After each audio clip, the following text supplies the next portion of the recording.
ng bayan, maasahan anumang panahon.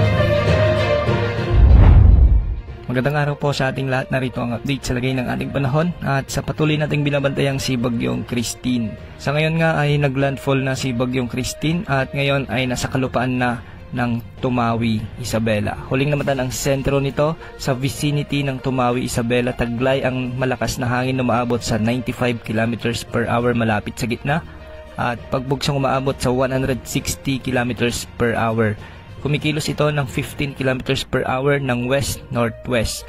Sa ngayon nakataas pa rin ang Tropical Cyclone Wind Signal number 3 sa southern portion ng Cagayan, Isabela, Quirino, Nueva Vizcaya, Kalinga, Mountain Province, Ifugao, ang southern portion ng Abra, Benguet, ang northern at central portions ng Aurora, ang northern portion ng Nueva Ecija, ang northern portion ng Tarlac, ang northern portion ng Zambales, Pangasinan, La Union, at ang central and southern portions ng Ilocos Sur.